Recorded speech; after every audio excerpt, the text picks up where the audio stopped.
Hi there, in this video I'll show you how to prepare your system to start coding the first project. In this lesson we will cover the following: code editor installation, GitHub account creation, your first project code and saving it to GitHub repository, rolling back to previous code changes in case you mess something up. So, without further ado, the code editor, I suggest we use the Visual Studio Code because it's the most popular, it's free, it's open sourced, it's highly maintained, and yeah, it has a bunch of cool stuff under the hood, including the AI copilot thingy, which you can use for vibe coding. So you just go to code.visualstudio.com and hit that download button. Depending on your system, it's going to be for macOS or Windows or whatever. When the downloading is done, you will see the zip file somewhere saved. So let's just double click, unzip it, and we have the Visual Studio Code prepared. Let's launch it. Some system prompts. And here we go, ready to rock. The second thing we will need is to create a GitHub where our code will be stored, because we don't want our code to be living locally. We want to have it living somewhere in the web. Plus we want to have the version control and ability to roll back, roll forward, to save the changes into small chunks called commits and stuff like that. So here you just for now create an account using the Google or manual form. After you sign up, you will find yourself on a dashboard. For now, it's more than enough. You can click on your profile image, go to your profile, and this will be your area. It's going to be empty for now if you don't have anything yet. So let's just leave it as is. Now it's time to create your first project, but regardless of if it's going to be React, Vue, or Angular, you will need a Node.js. So please go to nodejs.org, get Node button. You will be navigated to download page where you can select a version. I recommend the highest, the latest one, the system, and this you can ignore. If you don't have the Node yet installed, then just click it. There's a simple installation and you're good to go. Now, assuming that you plan to create the React.js mostly because most of the vibe coding tools do that under the hood, let's go to the React dev. There is a installation, create React app, and scroll a little bit down, we will see that command here. So let's just copy it and go back to our Visual Studio Code. Here, we need to click that tiny button here, toggle panel, which will open a terminal. First thing you want to do is, at least I don't like to store my projects on the root level. I want to have them on the desktop. So in order to move to desktop, you need to write cd desktop and hit enter. In that case, you are on the desktop. And here we're gonna paste the command that we just copied and hit enter.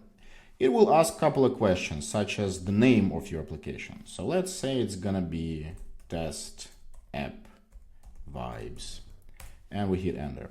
It will also ask if we need a TypeScript. Yes, we need. It's quite important for the future. ESLint is also quite important to have your code highlighted in different places to notify you if something wrong or something can be improved. We don't need CSS Tailwind for now. If you want, you can say yes, but let's do it now. And here, yeah, we want to have it under src directory. We want to have AppRouter. Let's have the turbo pack. I don't know what it is. We don't want to have LSs. And here we just need to wait a little bit till the application is installed. Right, now we are cool. We can go here and hit the open folder, go to desktop, and we will see our new app created here. Just double click and we have it open. And yeah, we are trusting it because it's ours. You will see a bunch of files created, but please ignore it for now.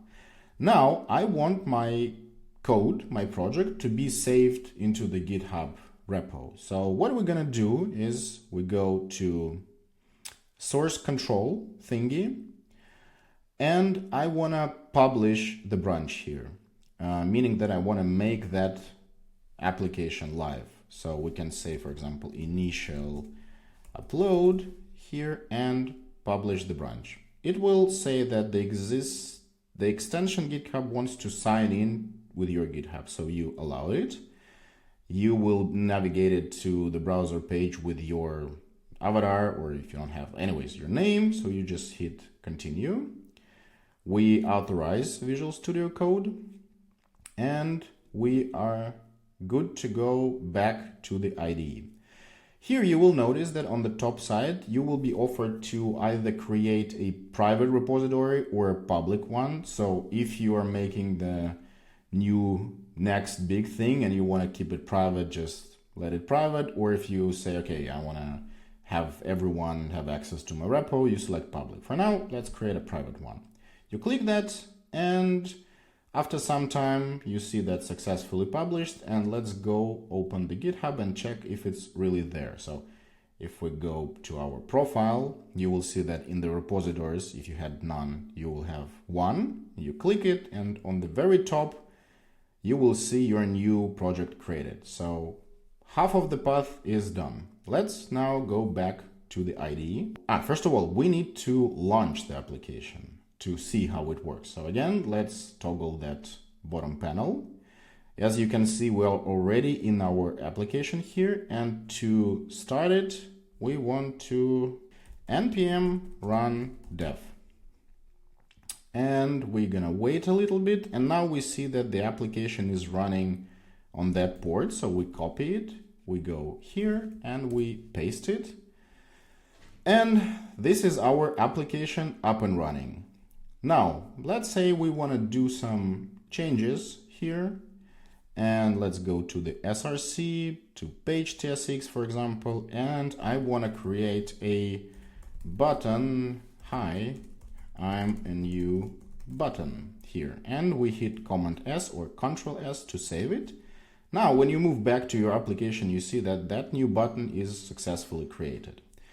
Now, as said, we have a version control, GitHub and repo, and we want to not just save that thing locally, but to push it to web. This is very simple. You have that source control button and one, meaning that you have a change here, and we need to change it. So you need a message like new button. It doesn't matter. The message can be anything. And you say commit. And you say here yes, and it will perform the commit. Now hit that 3 button and say push. Now the changes are pushed and not saved just locally, but also in the repo. Let's go to our repository and check. So we have that app here. And let's go to src, page tsx, and yes, we have that button here. Now, let's pretend that you're using AI, and most likely you will use the vibe coding tool, and this guy did some horrible stuff and a bunch of changes, and you understand that, okay, that's not going to work. I want to revert to that pre-change state. So what we're going to do is we need to go to the Git lens, which is the lowest icon here, and we select our first initial commit here, right click and commit, reset current branch to commit. So meaning that we want to move back. You select hard reset here, and it's done. So now we need to, but if you go to the code, to the repo and refresh, you will see that, okay, the button is still here. Now, in order to make sure that our changes are applied not just locally, but into the Git repository as well, we go to our source control. We need changes here, and we're gonna click that 3 dots, go to pull push, and we will need to have push force, but you might not have that thing here. So for that reason, we need to go to settings, and search for force, or even force push, I think. Yeah. And here you're going to have a Git extension, and make sure that you have that tick set here, allow force push. If you don't, then click it. So now we're going back to the source control. We click that 3 buttons, we select pull push, and push force. It will sort of ask you, are you sure? Because it will forcefully push your changes, and if you have someone else working with you in the repository, their changes might also be affected. But since we're working alone, we hit OK. And we just wait a little bit, and let's now go to the code and refresh the page. And now we see that our button is no longer here, and basically we are succeeded. That is pretty much it for the initial setup. Now the last thing I want to show you is that imagine, let's close everything, and imagine we no longer have that application. So I'm gonna move it to trash. Now, so this is the flow when you want to get the code from the repository to your local machine. What we need to do, you open the VS Code, and here you have clone Git repository. You click that thing, you click clone from the GitHub, and you select from the list the repository that you needed. So here is our test app vibes. We click it, and it asks where to save it. So let's save it to the desktop. Select, and it's cloning. Would you like to open the clone repository? Yes, we would like to open. And we have our app here, but remember that when we closed it, it's no longer available here, so we need to launch it. You need to open the terminal again and say npm install. It will install all the necessary dependencies that the project is using under the hood. And from that point on, you can say npm run dev and wait a little, and your app is gonna be again available on the local host. You just go here, wait a little, and here is your application up and running. That's pretty much it. Thank you very much, and see you in the next lessons.